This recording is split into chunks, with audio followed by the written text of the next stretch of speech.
चिंता देवी जिंदाबाद जिंदाबाद जिंदाबाद। चिंता देवी जिंदाबाद जिंदाबाद जिंदाबाद। चंदेश्वर यादव जिंदाबाद जिंदाबाद जिंदाबाद। चंदेश्वर यादव जिंदाबाद जिंदाबाद जिंदाबाद। हमारा सरपंच कैसा हो, चिंता देवी जैसा हो। हमारा सरपंच कैसा हो, चिंता देवी जैसा हो। सोलरा पंचायत की जनता जिंदाबाद जिंदाबाद जिंदाबाद। सोलरा पंचायत की जनता जिंदाबाद जिंदाबाद जिंदाबाद। चिंता देवी मत घबराना, तेरे पीछे सारा जमाना। चिंता देवी मत घबराना। तेरे पीछे सारा जमाना।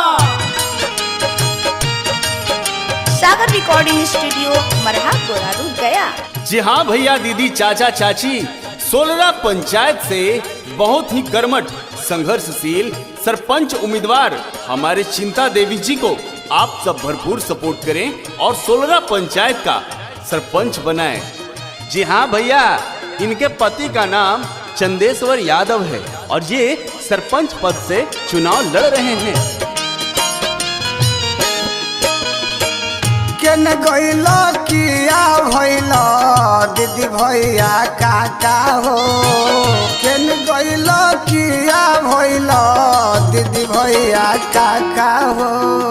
चुनाव न देख आए एकता बनाव हो। चुनाव न देख आए सरपंच से खड़ा होते अपन चिंता दीदी हो। सरपंच से खड़ा होते अपन चिंता दीदी हो। इन्हीं के भोटवा दे के विजयी बनाव हो। चिंता दीदी के भोटवा दे के विजयी बनाव हो। हमर चिंता दीदी के सरपंच बनैहा। हमर चिंता दीदी के सरपंच बनैहा। एकजुट होके चाची, एकजुट होके चाची, एकजुट होके चाची अब वोट देवे जइहा। हमर चिंता दीदी के सरपंच बनैहा। हमर चिंता दीदी के सरपंच बनैहा। दारू मुर्गा भी सकी मत तुलू भैया हो। दारू मुर्गा भी सकी मत तुलू भैया हो। बड़ा कीमती भोटावा के फांसी जन चढ़ई हो।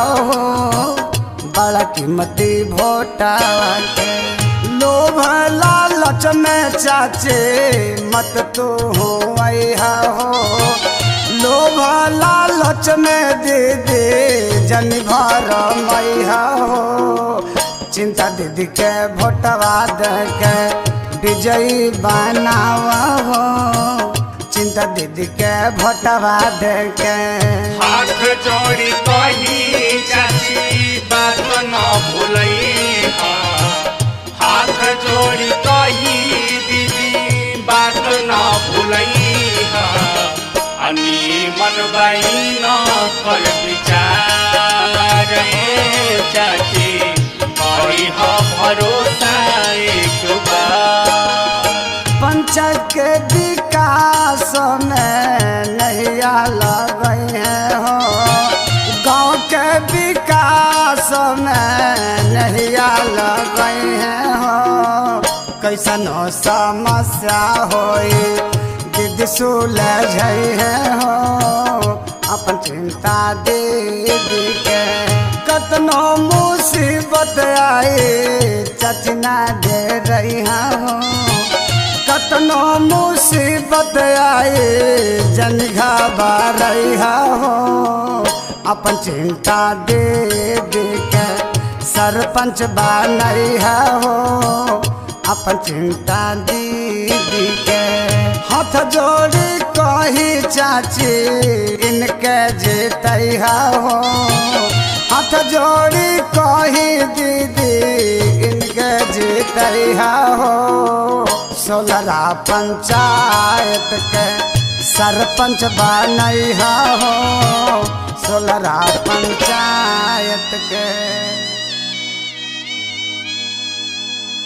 चिंता देवी जिंदाबाद, जिंदाबाद जिंदाबाद, चिंता देवी जिंदाबाद, जिंदाबाद जिंदाबाद, चंदेश्वर यादव जिंदाबाद, जिंदाबाद जिंदाबाद, चंदेश्वर यादव जिंदाबाद, जिंदाबाद जिंदाबाद। हमारा सरपंच कैसा हो, चिंता देवी जैसा हो, हमारा सरपंच कैसा हो, चिंता देवी जैसा हो। सोलरा पंचायत की जनता जिंदाबाद, जिंदाबाद जिंदाबाद, सोलरा पंचायत की जनता जिंदाबाद, जिंदाबाद जिंदाबाद। चिंता देवी मत घबरा